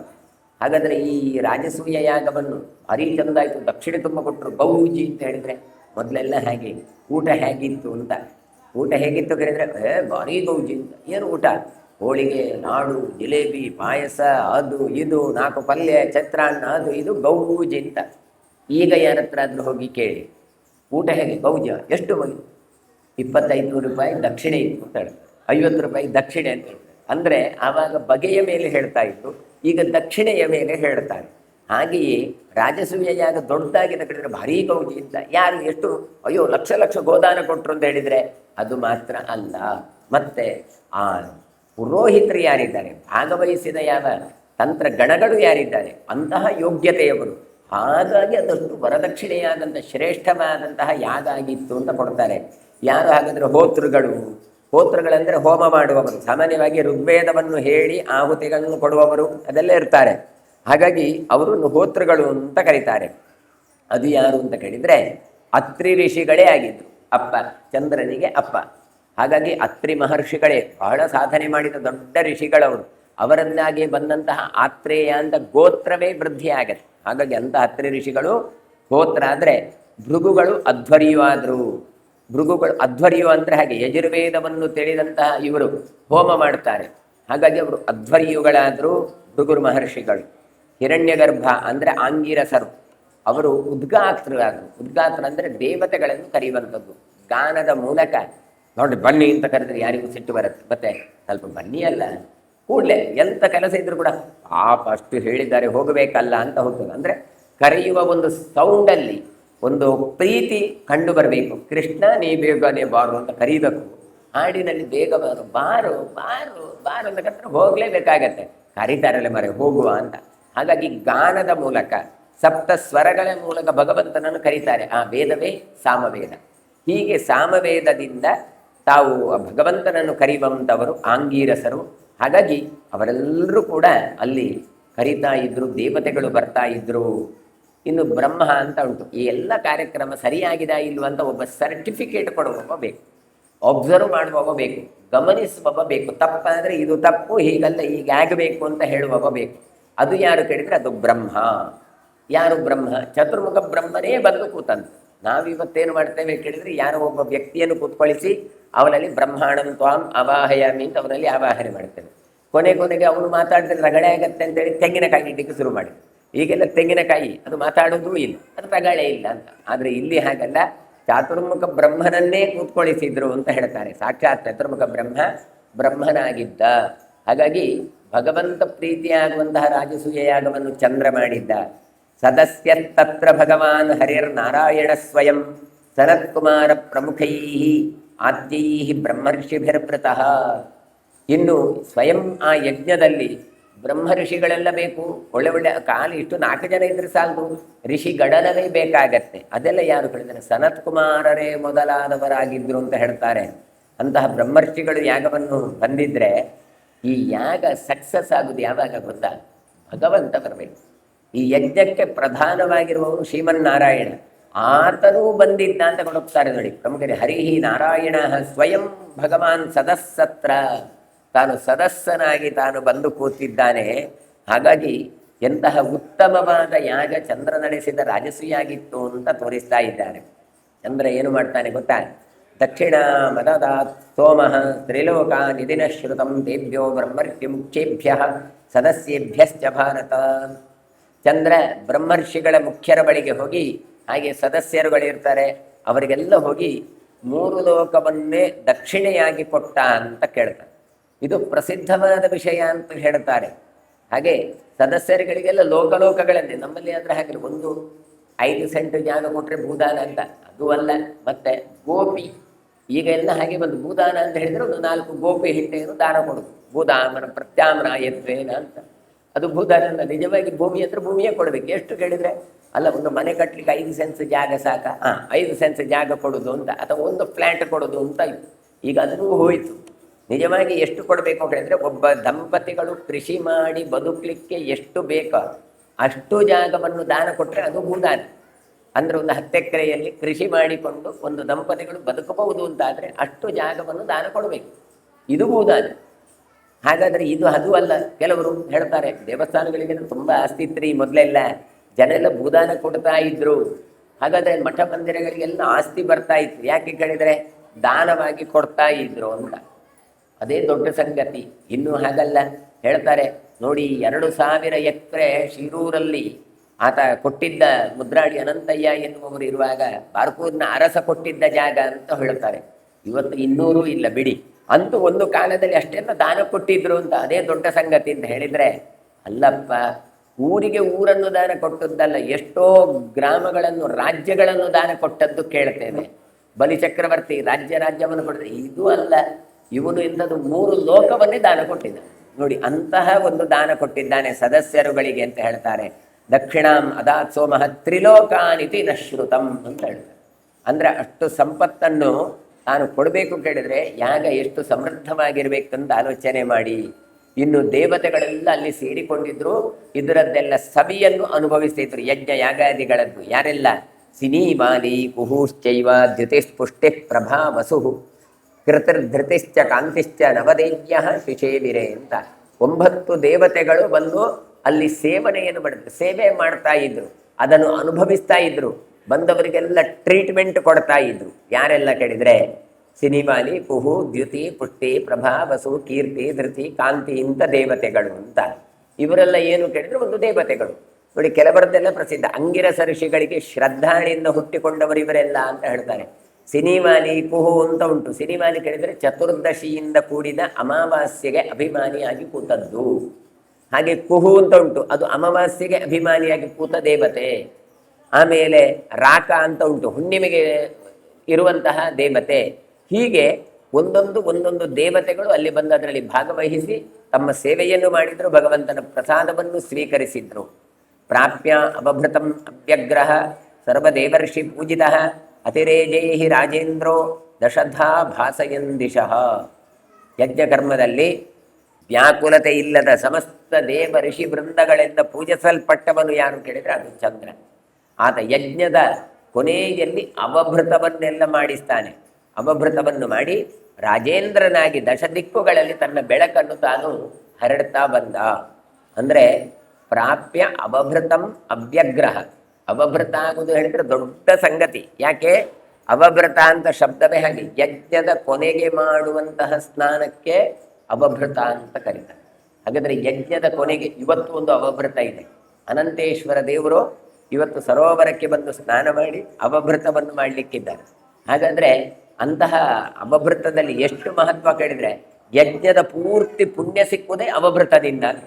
ಈಗ ಯಾರೂ ಇರುವುದಿಲ್ಲ, ತಂತ್ರಿಗಳು ಮತ್ತೆ 4 ಅದರಲ್ಲಿ ಕರ್ತವ್ಯ ಇದ್ದವರು ಮಾತ್ರ ಇರ್ತಾರೆ. ಅಲ್ಲ, ದೇವರ ಜೊತೆಗೆ ಸ್ನಾನ ಮಾಡಿದ್ರೆ ಶತಧನ್ವರಾಜನ ಚರಿತ್ರೆಯಲ್ಲಿ ಕೇಳಿದಾಗೆ ಎಲ್ಲ ಜನ್ಮ ಜನ್ಮಾಂತರದ ದೋಷಗಳು ಪರಿಹಾರ ಆಗತ್ತೆ. ಹಾಗಾಗಿ ಅದಕ್ಕೆ ಯಜ್ಞದ ಪೂರ್ತಿ ಪುಣ್ಯ ಎನ್ನುವಂಥದ್ದು ಅದು ಭಕ್ತರಿಗೆ ಹಂಚಿ ಬರುತ್ತೆ. ಎಷ್ಟು ಜನ ಅನಂತೇಶ್ವರ ದೇವರನ್ನು ನೋಡ್ತಾರೆ, ಅವರ ಆರಾಧನೆಯನ್ನು ಮಾಡ್ತಾರೆ, ನಮಸ್ಕಾರ ಮಾಡ್ತಾರೆ. ಆಚಾರ್ಯ ಮಧ್ವರು ಹುಟ್ಟಬೇಕಾದ್ರೆ ಅದಕ್ಕೆ ಅನುಗ್ರಹಿಸಿದ ಪರದೇವತೆ ಅನಂತ ಪದ್ಮನಾಭ. ಅಂತಹ ಅನಂತ ಪದ್ಮನಾಭ ದೇವರು ಅವರಿಗೆ ಎಷ್ಟೋ ಜನ ರಥ ಎಳೆದ್ರು, ಎಷ್ಟೋ ಜನ ನಮಸ್ಕಾರ ಮಾಡಿದ್ರು. ಆ ಎಲ್ಲ ಪುಣ್ಯ ಉಂಟಲ್ಲ, ಅವರು ಸ್ನಾನ ಮಾಡುವಾಗ ಅದರಲ್ಲಿ ಭಕ್ತರಿಗೆ ಸಿಗ್ತದೆ. ಹಾಗಾಗಿ ಇಲ್ಲಿ ಕೂಡ ಚಂದ್ರ ಇಂತಹ ಯಾಗ ಎಲ್ಲ ಮಾಡಿ ಅವಭೃತ ಮಾಡಿದ್ದಾನೆ. ಅವಭೃತ ಮಾಡಿದ್ರಿಂದ ದಶಧಾ ಭಾಸಯನ್ ದಿಶ, 10 ದಿಕ್ಕುಗಳಿಂದ ಕಣ್ಣ ಜ್ಯೋತಿಗಳಿಂದ ಬೆಳಗುತ್ತಾ ಬಂದ ಕಾಂತಿ ಇನ್ನಷ್ಟು ವೃದ್ಧಿಯಾಯಿತು ಚಂದ್ರನಿಗೆ.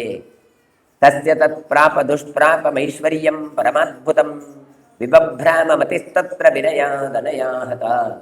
ಇನ್ನು ನೋಡಿ, ನಮ್ಮಲ್ಲಿ ಅನಂತೇಶ್ವರ ಬರ್ತಾರೆ, ಇಲ್ಲಿ ಒಬ್ಬರೇ ಬರೋದಲ್ಲ, ಚಂದ್ರೇಶ್ವರ ದೇವರು ಬರ್ತಾರೆ. ಇದು ವೈಶಿಷ್ಟ್ಯ.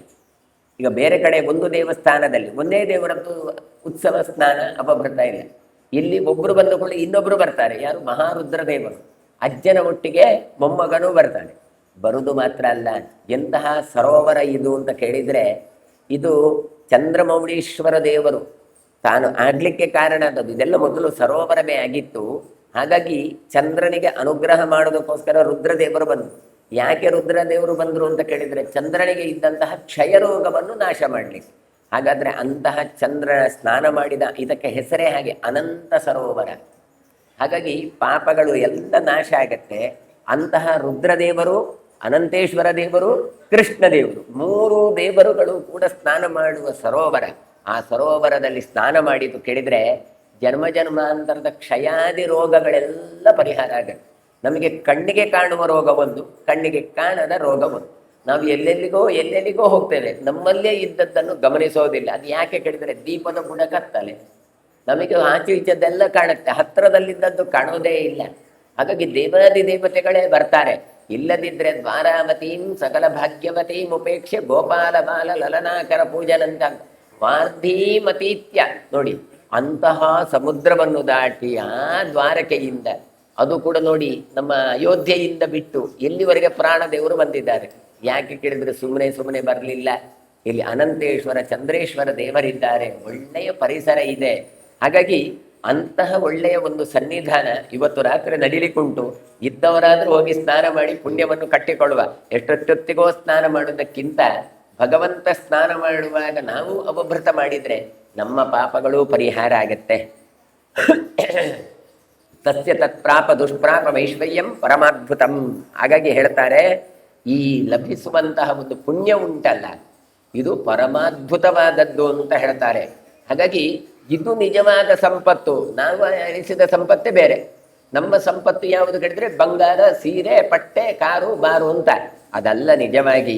ಅದಕ್ಕೋಸ್ಕರ ಹೇಳ್ತಾರೆ, ಮುನಿಜನರಿಂದ ಸ್ತುತಿಸಲ್ಪಡುವ ಈ ಸಂಪತ್ತುಂಟಲ್ಲ, ಇದನ್ನು ಚಂದ್ರ ತಾನು ಪಡೆದ. ಆದರೆ ಏನಾಯ್ತು ಗೊತ್ತಾ? ವಿಭಭ್ರಾಮ ಮತಿಸ್ತತ್ರ ವಿನಯಾದನಃ. ಕೆಲವು ಸಲ ಹಾಗೆ ಆಗತ್ತೆ. ಕರ್ಮ ಎಷ್ಟು ಇದಿರತ್ತೆ ಕೇಳಿದ್ರೆ ಅಲ್ಲಿಗೆ ಒಂದು ಅಹಂಕಾರ ಬೆಳೆಯಿತು. ಏನು? ಇವರಿಗೆ ದುರ್ನಯ ಆವರಿಸಿತು. ನನ್ನಷ್ಟು ದೊಡ್ಡ ಜನ ಯಾರೂ ಇಲ್ಲ ಎನ್ನುವಂಥ ಅಹಂಕಾರ ಚಂದ್ರನಿಗೆ ಬಂತು. ಅದು ಯಾಕೆ ಹಾಗಾಯಿತು? ಹೆಚ್ಚು ಹೊಗಳ್ತಾರೆ ನೋಡಿ, ಹೊಗಳಿ ಅಟ್ಟಕ್ಕೇರಿಸ್ತಾರೆ. ನಾವು ಹೊಗಳಿದಾಗ ನಮ್ಮ ಸ್ಥಿತಿ ಏನು ಅಂತ ಆಲೋಚನೆ ಮಾಡಿದ್ವಿ. ಇವ್ರಿಗೆಲ್ಲ ಬಂದು ಹೇಳಿದ್ರೆ ಇದು ಭಾರಿ ಒಳ್ಳೇದಾಯ್ತು, ಎಲ್ಲ ಹೊಗಳಿದ್ದು, ಅಯ್ಯೋ ನಿಮ್ಮದು ಅದು ಒಳ್ಳೇದಾಯ್ತು, ಇದು ಒಳ್ಳೇದಾಯ್ತು ಅಂತ ನಾನು ಹೇಗೆ ಅಂತ ಹೇಳಿ. ಹಾಗೆ ಚಂದ್ರನಿಗೆ ಆಯ್ತು. ಚಂದ್ರ ಒಳ್ಳೆ ಭಾರಿ ಚಂದ ಅಂತ. ನಮಗೆ ಒಂದು ಹೆಣ್ಣು ಮಗಳು ಸಿಕ್ಕೋದಿಲ್ಲ ಮದುವೆ ಮಾಡುವ ಅಂತ ಹೇಳಿದ್ರು. ನಿನಗೆ 27 ಹೆಣ್ಣು ಮಕ್ಕಳು ಸಿಕ್ಕಿದ್ರು ಅಂತ ಒಂದು ಹೊಗಳಿದ್ರು. ಕೆಲವರು ಹೇಳಿದ್ರು ನಾವೆಲ್ಲ ಕರೆದ್ರೂ ದೇವರು ಬರಲ್ಲ, ನಿಂದ್ರನ್ನದ್ರನ್ನೇ ಹಾಗಲ್ಲಪ್ಪ, ಸದಸ್ಯನಾಗಿಯೇ ನಾರಾಯಣ ಬಂದು ಬಿಟ್ಟ ಅಂತ. ಆ ಬ್ರಹ್ಮತ್ವಕ್ಕೆ ಒಂದು ಜನ ಇಲ್ಲ. ಒಂದು ಪೌರೋಹಿತ್ಯದಲ್ಲಿ ಹೋದ್ರೆ ನಮಗೆ ಒಂದು 2-3 ಜನ ಸಿಕ್ಕಿದ್ರೆ ದೊಡ್ಡ ಕಷ್ಟ. ಕೊನೆಗೆ ಎಷ್ಟು ಮೊದಲೆಲ್ಲ ಹೇಗಿತ್ತು ಕೇಳಿದ್ರೆ, ಮನೆಯ ಯಜಮಾನನೇ ಎಲ್ಲ ತಯಾರು ಮಾಡಿ ಕೊಡಬೇಕು, ಪುರೋಹಿತರು ಬರಬೇಕು, ಅವನ ಹತ್ರ ಮಾಡಿಸ್ಬೇಕು ಅಂತ. ಈಗ ಹಾಗಲ್ಲ, ಬರುವಾಗಲೇ ಹೇಳ್ತದೆ, ಅಲ್ಲ ಒಬ್ಬರು ಅಸಿಸ್ಟೆಂಟ್ರನ್ನು ಕರ್ಕೊಂಡೇ ಬನ್ನಿ, ಅಷ್ಟದ್ರಬೆ ಎಲ್ಲ ಮಾಡಲಿಕ್ಕೆ ನಮಗೆಲ್ಲ ಆಗಲ್ಲ, ಮನೇಲಿ ಯಾರಿಗೂ ಮಾಡಿ ಗೊತ್ತಿಲ್ಲ ಅಂತ. ಒಂದು ತೆಂಗಿನಕಾಯಿ ತುರಿಲಿಕ್ಕೆ ಗೊತ್ತಿಲ್ಲ ಅಂತ ಪರಿಸ್ಥಿತಿಯಲ್ಲಿ ಇದ್ದೇವೆ ನಾವು. ಹಾಗೆ ಬರಬೇಕಾದ್ರೆ ಕರ್ಕೊಂಡು ಬನ್ನಿ ಅಂತ ಹೇಳ್ತೇವೆ. ಅಂಥದ್ರಲ್ಲಿ ಬ್ರಹ್ಮತ್ವಕ್ಕೆ ಕೂತ್ಕೊಳ್ಳಿಕ್ಕೆ ಯೋಗ್ಯವಾದ ಪುರೋಹಿತರು ಯಾರೂ ಇಲ್ಲ. ಮತ್ತೆ ತೆಂಗಿನಕಾಯಿಯೇ ಇಟ್ಟದ್ದು. ಅಂಥದ್ರಲ್ಲಿ ಸಾಕ್ಷಾತ್ ಬ್ರಹ್ಮದೇವರೇ ಬಂದು ಕೂತಿದ್ದಾರೆ ಕೇಳಿದ್ರೆ ನಿಮ್ಮ ಯಾಗ ಅದ್ಭುತ. ಇನ್ನು ಋಷಿಗಳ ಅತ್ರಿಗಳು, ಅಂಗಿರಸರು, ಭೃಗುಗಳು ಒಬ್ರಿಗೊಬ್ಬ ಒಬ್ಬರು ಮಿಗಿಲು. ಹಾಗಾಗಿ ನಿಮ್ಮ ಯಾಗ ಸ್ವಲ್ಪ ಅಲ್ಲ ಅಂತ. ನೀವು ಕೊಟ್ಟ ದಕ್ಷಿಣೆಯ ಲಕ್ಷ ಗೋದಾನಗಳನ್ನು ಕೊಟ್ಟಿದ್ದೀರಿ, ಊಟವ ಹಾಗೆ ಹೀಗೆ ಎಲ್ಲ ಹೇಳಿದ್ದು. ಚಂದ್ರನಿಗೆ ಅಹಂಕಾರ ತಲೆಗೆ ಅಡರಿತು. ಬೃಹಸ್ಪತೇಸ್ತು ವೈ ಭಾರ್ಯಾಂ ತಾರಾಂ ನಾಮ ಯಶಸ್ವಿನೀಂ ಜಹಾರ ತರಸ ರಾಜನ್ ನವಮತ್ಯಾಂಗಿರಸ್ಸುತಂ. ಚಂದ್ರ ಏನು ಮಾಡಿದ ಗೊತ್ತಾ? ನನ್ನಷ್ಟು ದೊಡ್ಡ ಜನ ಯಾರಿಲ್ಲ, ನನ್ನಷ್ಟು ಯೋಗ್ಯತೆಯವರು ಯಾರಿಲ್ಲ. ತಲೆಗೆ ಅಡರಿದ್ದೇನು ಮಾಡ್ತಾನೆ? ಮಹಾ ಸುಂದರಿ ಕೀರ್ತಿ ಸಂಪನ್ನೆಯಾದ ಒಬ್ಬಳು ಇದ್ಲು, ಅವಳ ಹೆಸರು ತಾರಾ ಅಂತ. ಯಾರು ಈಕೆ? ಬೃಹಸ್ಪತ್ಯಾಚಾರ್ಯರ ಪತ್ನಿ. ನೋಡಿ, ಇವ ಹೋಗಿ ಕನ್ಯೆ ಎಲ್ಲ, ಇನ್ನೊಂದು ಪರಸ್ತ್ರೀಯನ್ನೇ ತಾನು ಬಯಸಿದ. ಹಾಗಾಗಿ ಏನು ಮಾಡ್ತಾನೆ? ಬೃಹಸ್ಪತಿಯ ಮಕ್ಕಳೆಲ್ಲ ತಡೆದ್ರು, ಅಯ್ಯೋ ಅಮ್ಮನನ್ನು ಕರ್ಕೊಂಡೋಗ್ಬೇಡಿ ಅಂತ. ಆದರೆ ಇವ ಅವರೆಲ್ಲರನ್ನು ತಿರಸ್ಕರಿಸಿ ಅವರನ್ನು ಅಪಹರಿಸಿದ. ಚಂದ್ರ ತಾರೆಯನ್ನು ಅಪಹರಿಸಿದ. ಅದಕ್ಕೆ ಹೇಳಿದ್ದು, ಇನ್ನೊಬ್ಬರು ಹೆಂಡತಿಯೇ ಚಂದ ಅಂತ. ಇನ್ನೊಂದು ಹೆಣ್ಣು ಮಗಳು ಚಂದ ಅಲ್ಲ, ಮದುವೆಯಾಗಿ ಇದೆಲ್ಲ ಆದವ್ರದ್ದು ಈಗೆಲ್ಲ ಹೇಳ್ತಾರಲ್ಲ ಆಂಟಿ ಚಂದ ಅಂತ ಹೇಳಿದಾಗ, ಹಾಗೆ ಇನ್ನೊಬ್ಬರ ಹೆಂಡತಿಯಾದಂತಹ ಬೃಹಸ್ಪತ್ಯಾಚಾರ್ಯರ ಪತ್ನಿಯಾದ ತಾರೆಯನ್ನು ತಾನು ಅವಿವೇಕದಿಂದಾಗಿ ಅಪಹರಿಸಿದ. ವಿವೇಕ ಕಳ್ಕೊಂಡ. ಹಾಗಾಗಿ ಕೆಲವರಿಗೆಲ್ಲ ಹಾಗೆ, ನಾನು ಅಷ್ಟು ತಪಸ್ಸು ಮಾಡಿದೆ, ಪೂಜೆ ಮಾಡಿದೆ, ಹೋಮ ಮಾಡಿದೆ ಅಂತೆಲ್ಲ ತನಗೆ ಅಡರ್ತದೆ. ಆಗ ವಿವೇಕ ಕಳೆದು ಹೋಗುತ್ತೆ. ಆ ವಿವೇಕ ಕಲಿಬಾರದು. ಅದಕ್ಕೋಸ್ಕರವೇ ಬಲಿಚಕ್ರವರ್ತಿ ದಾನ ಕೊಟ್ಟವನ ತಲೆಯಲ್ಲಿ ಏನು ಬಂತು? ನನ್ನಷ್ಟು ದಾನ ಕೊಟ್ಟವರು ಯಾರು ಅಲ್ಲ ಅಂತ. ಕೃಷ್ಣ ಚೆನ್ನಾಗಿರೋ ಪೃಷ್ಠ ಕೃಷ್ಣ ವಾಮನ ಬಂದು ಕೇಳಿದ 3 ಹೆಜ್ಜೆ. ಇದೆಲ್ಲ ಎಂಥದ್ದು, ನಾನು ಎಷ್ಟೆಷ್ಟು ಕೊಟ್ಟಿದ್ದೇನೆ, ಇದೆಲ್ಲ ಯಾವ ಲೆಕ್ಕ ಅಂತ ಹೇಳಿದ.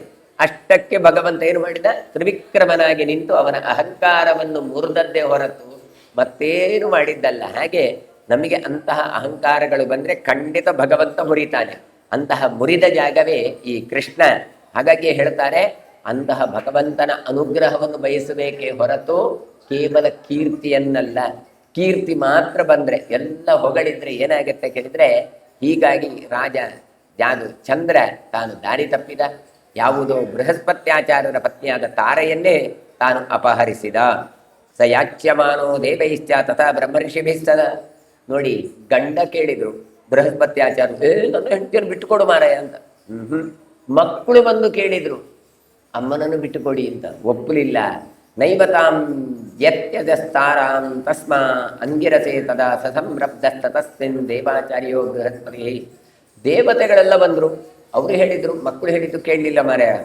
ಬೇಡ ಮಾರಾಯ ಬಿಟ್ಟುಕೊಡು ಹೇಳಿದ, ಕೇಳಲಿಲ್ಲ. ದೇವತೆಗಳು ಮಾತ್ರ ಅಲ್ಲ, ದೇವರ್ಷಿಗಳು ಬಂದ್ರು, ಅವರು ಕರೆದ್ರು, ಕೇಳಲಿಲ್ಲ.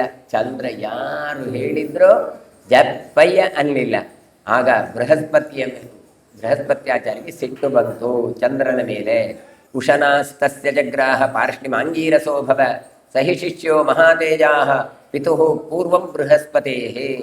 ಗುರುಚಂದ್ರರು ಇವರ ವೈಷಮ್ಯದಲ್ಲಿ ಶುಕ್ರ ಮತ್ತೆ ಚಂದ್ರನ ಬೆಂಬಲಕ್ಕೆ ಬಂದರು ಅಂತ. ಇದು ಒಂದು ಲೆಕ್ಕದಲ್ಲಿ ಜ್ಯೋತಿಷ್ಯದ ಹಾಗೆ. ಬೃಹಸ್ಪತ್ಯಾಚಾರ್ಯರು ಏನು ಮಾಡ್ತಾರೆ, ತಮ್ಮ ಕೈಯನ್ನು ಮಹಾರುದ್ರದೇವರು ಹಿಡ್ಕೊಂಡ್ರಂತೆ. ಬೃಹಸ್ಪತ್ಯಾಚಾರ್ಯ, ಅಯ್ಯೋ ರುದ್ರದೇವರೇ ನೀವಾದ್ರೂ ಬನ್ನಿ ಅಂತ ಪ್ರಾರ್ಥನೆ ಮಾಡಿದರು. ಮಹಾ ತೇಜಸ್ವಿಯಾದ ಈ ಭಗವಂತ ರುದ್ರದೇವರು ಬೃಹಸ್ಪತಿಯ ತಂದೆಯ ಶಿಷ್ಯರಾಗಿದ್ದರು ಅಂತ ಕೊಡ್ತಾರೆ. ಸಹಿ ಶಿಷ್ಯೋ ಮಹಾತೇಜ ಪಿತುಃ ಪೂರ್ವಂ ಬೃಹಸ್ಪತೇಹೇ. ಹಾಗಾಗಿ ಬೃಹಸ್ಪತಿಯ ತಂದೆ ಅಂಗಿರಸರು, ಅವರು ಬ್ರಹ್ಮದೇವರ ಮಾನಸ ಪುತ್ರರು. ಇವರ ಪತ್ನಿ ವಸುಧೆ, ವಸುಧೆಯಲ್ಲಿ ಅನೇಕ ಮಕ್ಕಳ ಜೊತೆ ಬೃಹಸ್ಪತಿ ಉತ್ಪತ್ತಿ ಆಗುವಂಥದ್ದು. ಅದು ಬೃಹಸ್ಪತಿ ಮತ್ತೆ ಉಚಥ್ಯ ಇವರಿಂದಾಗಿ ಹುಟ್ಟಿಕೊಳ್ಳುವಂಥದ್ದು ಅಂಗಿರಸರ ಮಕ್ಕಳು. ಸ್ವಯಂಭುವ ಮನ್ವಂತರದಲ್ಲಿ ವರುಣ ಯಜ್ಞ ಮಾಡುವಾಗ ಬ್ರಹ್ಮದಿಂದಾಗಿ ಉತ್ಪನ್ನಗೊಂಡವರಿವರೆಲ್ಲ ಅಂಗಿರಸರು ಅಂತ ಹೇಳ್ತಾರೆ. ಹೀಗೆ ವೇದ ದ್ರಷ್ಟಾರರಾದಂತಹ ಅಗ್ನಿಯನ್ನು ಮೊದಲು ಸ್ತೋತ್ರ ಮಾಡಿದ್ದಾರೆ ಕಡೆ ಈ ಇವರು ಅಂಗೀರಸರು ಅಂತ ಹೇಳ್ತಾರೆ. ಹಾಗಾಗಿ ಅಂತಹ ಒಂದು ವಂಶದಲ್ಲಿ ಬಂದವರು ರುದ್ರದೇವರ ಕೈಯನ್ನು ಹಿಡ್ಕೊಂಡಿದ್ರು. ಉಷನಾಸ್ತಸ್ಯ ಜಗ್ರಾಹ ಪಾರ್ಷ್ಣಿಂ ಅಂಗಿರಸೋ, ಅವರು ಕೈ ಹಿಡ್ಕೊಳ್ತಾರೆ. ತೇನ ಸ್ನೇಹೇನ ಭಗವಾನ್ ರುದ್ರಸತಸ್ಯ ಬೃಹಸ್ಪತೆ ಪಾರ್ಷ್ಣಿಗ್ರಾಹೋ ಅಭವದ್ದೇವ ಪ್ರಜ್ಞಾಖ್ಯ ಜಗವಂ ಧನು. ರುದ್ರದೇವರು ಏನು ಮಾಡ್ತಾರೆ ಗೊತ್ತಾ, ಬೃಹಸ್ಪತಿಯಲ್ಲಿ ಮತ್ತು ಅವನ ತಂದೆಗೆ ಇರುವ ಸಂಬಂಧಿತ ಪ್ರೀತಿಯ ನಿಮಿತ್ತ ನಾವು ಹೇಳ್ತೇವೆ, ಇವರೆಲ್ಲ ಬಾರಿ ನಮಗೆ ಬರೋ ಹತ್ರ, ನಮ್ಮ ಫ್ರೆಂಡ್ಸು, ನಮ್ಮ ಕ್ಲೋಸು, ಇವನ ತಂದೆ ಹಾಗೆ ಹೀಗೆ ಅಂತ ಹೇಳ್ತೇವಲ್ಲ, ಹಾಗೆ ಅಂತ ಹೇಳಿ ತಾವು ಏನು ಮಾಡ್ತಾರೆ, ತಮ್ಮ ಆಜಗಮ ಅಂತ ಹೇಳುವ ಒಂದು ಧನುಸ್ಸನ್ನು ಹಿಡ್ಕೊಂಡು ಇವರ ಸಹಾಯಕ್ಕೆ ಬಂದರು. ಅಂದರೆ ಇಲ್ಲಿ ಕೂಡ 2 ವಿಭಾಗ ಆಯಿತು. ಕೆಲವರು ಬೃಹಸ್ಪತ್ಯಾಚಾರ್ಯರ ವಿಭಾಗ, ಹೌದೌದು ಅವರ ಹೆಂಡತಿಯನ್ನು ವಾಪಸ್ ಕೊಡಬೇಕು. ಕೆಲವರು ಚಂದ್ರನ ಪಕ್ಷ. ಹಾಗಾದರೆ ಆಜಗಮ ಅಂತ ಅಜ ಮತ್ತೆ ಗೋವುಗಳ ಶೃಂಗದಿಂದ ಮಾಡಿದ್ದು ಅಂತ ಒಂದು ವ್ಯಾಖ್ಯಾನಕಾರರು ಕೊಡ್ತಾರೆ. ಇದು ಎಲ್ಲಿ ಶಬ್ದ ಕೇಳಿದ್ದೇವೆ, ಆಜಗಮ ಧನುಸ್ಸು ಅಂತ ಪೃಥ್ವಿ ಚಕ್ರವರ್ತಿಯ ಚರಿತ್ರೆಯಲ್ಲಿ ಬರುತ್ತೆ. ಅವನ ಹತ್ರ ಆಜಗಮ ಅಂತ ಧನುಸ್ಸು ಇತ್ತು, ಅದನ್ನು ಹಿಡ್ಕೊಂಡು ಭೂಮಿಯನ್ನು ತಾನು ಪೀಡಿಸಿದ ಅಂತ ಇದೇ ಹರಿವಂಶದಲ್ಲಿ ಎಲ್ಲ ನೋಡಿತಲ್ಲ, ಅಂತಹ ಧನುಸ್ಸು ರುದ್ರದೇವರ ಹತ್ರ ಇತ್ತು. ಹಾಗಾಗಿ ರುದ್ರದೇವರು ಬೃಹಸ್ಪತ್ಯಾಚಾರ್ಯರ ಪಕ್ಷದಲ್ಲಿ ನಿಂತರು. ತೇನ ಬ್ರಹ್ಮಶಿರೋ ನಾಮ ಪರಮಾಸ್ತ್ರಂ ಮಹಾತ್ಮನ ಉತ್ಸೃಜ್ಯ ದೈತ್ಯಾನುತ್ಸೃಷ್ಟಂ ಏರೇಷಾಂ ನಾಶಿತೈಯಥಃ.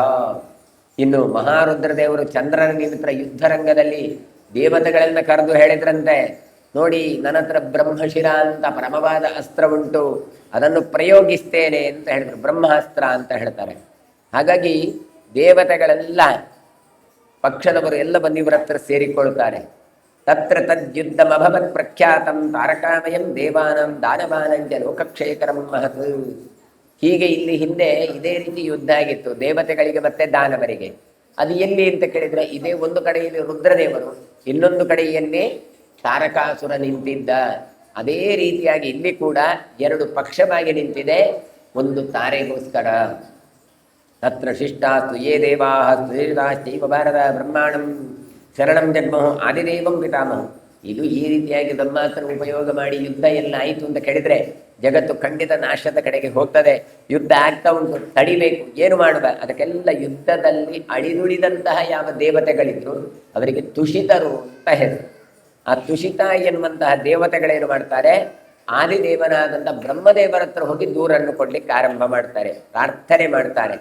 ಯಜ್ಞನಾಮಕ ಭಗವಂತನಿಂದ ದಕ್ಷಿಣಾದೇವಿಯಲ್ಲಿ ಜನಿಸಿದವರಂತಷ್ಟು ದೇವತೆಗಳಿದ್ದಾರೆ. ತೋಷ, ಪ್ರತೋಷ, ಸಂತೋಷ, ಭದ್ರ, ಕಾಂತಿ, ಶಾಂತಿ, ಇಡಸ್ಪತಿ, ಇದ್ಮ, ಕವಿ, ವಿಭು, ಸ್ವಪ್ನ, ಸುದೇವ, ರೋಚನ ಅಂತ 12 ಜನರು. ಇವರೆಲ್ಲರನ್ನು ಸೇರಿ ತುಷಿತರು ಅಂತ ಕರೀತಾರೆ.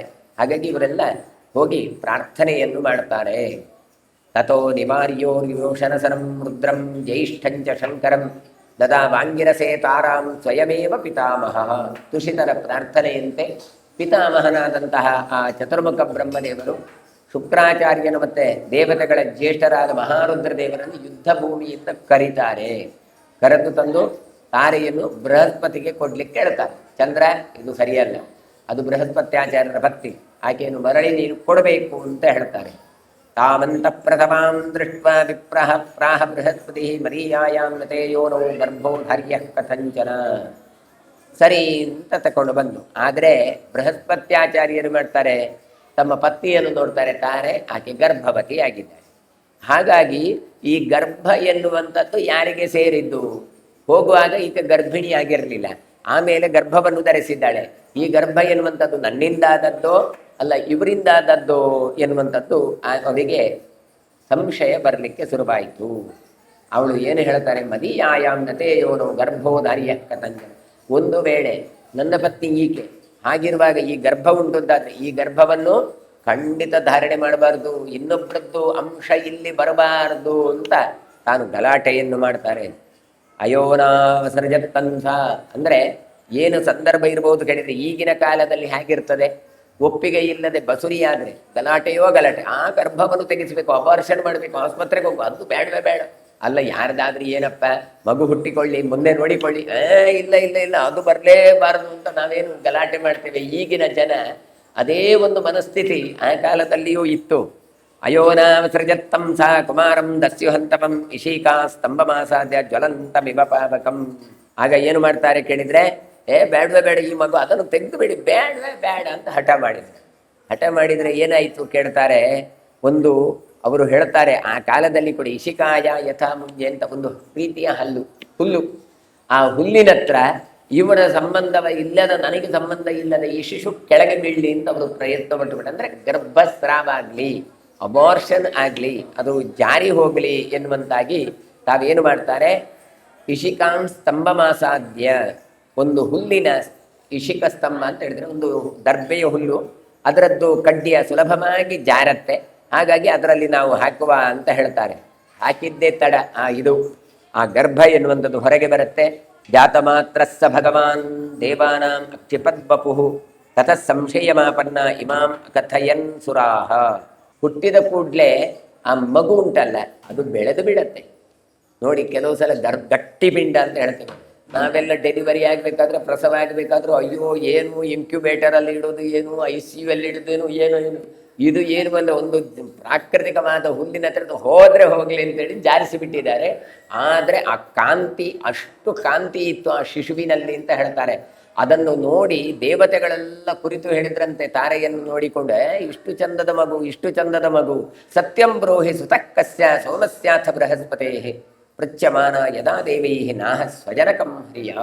ತಾರೆ ಸತ್ಯ ಹೇಳು, ಇಷ್ಟು ಚಂದದ ಮಗುಂಟು, ಮುದ್ದಾಗಿ ಉಂಟು, ಇದು ಬೃಹಸ್ಪತ್ಯಾಚಾರ್ಯರದ್ದ ಅಲ್ಲ ಚಂದ್ರನದ್ದು? ಲಜ್ಜೆಯಿಂದ ಆಕೆ ಹೇಳಲೇ ಇಲ್ಲಂತೆ. ಹಾಗೆ ಹೇಳ್ತಾಳೆ, ಬೃಹಸ್ಪತ್ಯಾಚಾರ್ಯರದ್ದು ಅಂತ ಹೇಳಿದರೆ ಅಲ್ಲಿ ಚಂದ್ರ ಇದ್ದ, ಚಂದ್ರ ಅಂತ ಹೇಳಿದ್ರೆ ಬೃಹಸ್ಪತ್ಯಾಚಾರ್ಯ ಇದೆ, ಎಲ್ಲರದ್ರ ಇದ್ರೊಳಗೆ ಮಾನ ಹೋಗತ್ತೆ. ತಾನು ಲಜ್ಜೆಯಿಂದ ಏನೂ ಹೇಳಲೇ ಇಲ್ಲ. ತದಾ ತಾಂ ಶಪ್ತುಮಾರಬ್ಧ ಕುಮಾರೋ ದಸ್ಯುಹಂತಮಃ ತಂ ನಿವಾರ್ಯ ತಥೋ ಬ್ರಹ್ಮ ತಾರಾಂ ಪಪ್ರಚ್ಛ ಸಂಶಯಂ. ಆಗ ಹೇಳಲೇ ಇಲ್ಲ. ಅಷ್ಟು ಹೊತ್ತಿಗಾಗುವಾಗ ಈ ಹುಟ್ಟಿದ ಮಗು ಉಂಟಲ್ಲ, ಅವ ಶಪ ಕೊಡ್ಲಿಕ್ಕೆ ಹೊರಟಂತೆ. ಅಮ್ಮ ನೀನು ಸತ್ಯ ಹೇಳ್ತೀಯಾ ಇಲ್ವಾ? ಯಾಕೆ ಈ ಸತ್ಯ ಗೊತ್ತಿರೋದು ಆಕೆಗೆ ಮಾತ್ರ. ತದಾ ತಾಮಂ ಶಪ್ತುಮಾರಬ್ಧ ಕುಮಾರ ದಸ್ಯುಹಂತಮಃ. ಅಂದರೆ ಹುಟ್ಟಿದ್ದು ಮಗು ಅಂತ ಆದರೂ ಕೂಡ, ಆಗ ತಾನೇ ಮುಟ್ಟಿದ್ರು ಕೂಡ ಶತ್ರುಗಳನ್ನು ನಾಶ ಮಾಡುವ ಸಾಮರ್ಥ್ಯ ಮಗುವಿಗೆ ಇತ್ತು. ಅದು ಅಲೌಕಿಕವಾದ ಮಗುವಾಗಿತ್ತು. ಹಾಗಾಗಿ ತಾನು ಶಾಪ ಕೊಡ್ತೇನೆ ಅಂತ ಹೇಳ್ತದೆ. ಆಗ ಚತುರ್ಮುಖ ಬ್ರಹ್ಮ ಆ ಶಿಶುವನ್ನು ಕರೆದು ತಾರೆ ಹತ್ರ ಇದೇ ಪ್ರಶ್ನೆಯನ್ನು ಕೇಳ್ತಾನೆ. ಬ್ರಹ್ಮ ತಾರೆ ಹತ್ರ ನೋಡೋದು ಶಾಪ ಕೊಡ್ತದಂತೆ. ಹಾಗೆಲ್ಲ ಹೇಳಬೇಡ, ಮತ್ತೇನು, ಯದತ್ರ ತಥ್ಯಂ ತದ್ಬ್ರೂಹಿ ತಾರೆ ಕಸ್ಯ ಸುತಸ್ತ್ವಯಂ ಸಾ ಪ್ರಾಂಜಲಿ ರುವಾಚೇದಂ ಬ್ರಹ್ಮಾಣಂ ವರದಂ ಪ್ರಭುಂ. ತಾರೆ ಸತ್ಯ ಯಾವುದು ಅಂತ ಹೇಳು. ಅದು ಯಾರಿಗೆ ಹುಟ್ಟಿಕೊಂಡದ್ದು ಈ ಮಗು?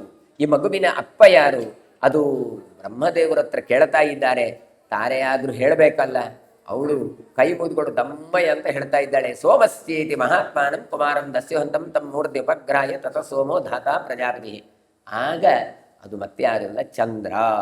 ಚಂದ್ರ ಆದ್ರೂ ಕೂಡ ಅದು ಚಂದ್ರ ಅಂತ ಹೇಳಿದ್ದ ತಡ ಬಹಳ ಖುಷಿ ಆಯ್ತಂತೆ. ಓ, ಇದು ಮಗುವಿನ ತಂದೆ ನಾನು ಅಂತ ಹೇಳಿ ಏನು ಮಾಡಿದ ಗೊತ್ತಾ ಚಂದ್ರ?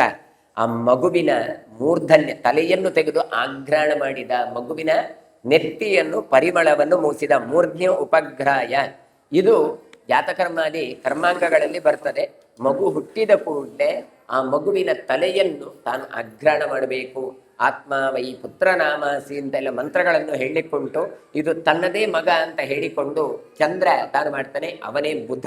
ಅದೆಲ್ಲ ಚರಿತ್ರೆಗಳನ್ನು ಮತ್ತೆ ನಾಳೆ ಸೇರುವಾಗ ಚಿಂತನೆ ಮಾಡುವ ಅಂತ ಹೇಳ್ತಾ ಇವತ್ತಿನ ಪ್ರವಚನ ಮಂಗಳಗೊಳಿಸ್ತೇನೆ. ಶ್ರೀಕೃಷ್ಣಾರ್ಪಣಮಸ್ತು. ಧ್ಯಾತ್ಮನಾಮಾನುಸೃತ ಸ್ವಭಾವಂ ಕರೋಮಿ ಯದ್ಯ ಸಕಲಂ ಪರಸ್ಮೈ ನಾರಾಯಣಾಯೇತಿ ಸಮರ್ಪಯಾಮಿ. ಶ್ರೀಕೃಷ್ಣಾರ್ಪಣಮಸ್ತು.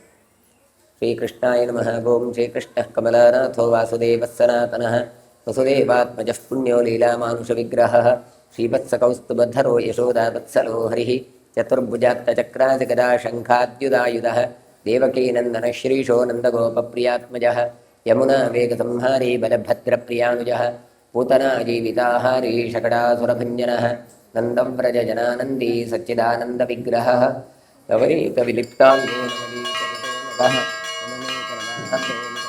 नमनेकरणाहतो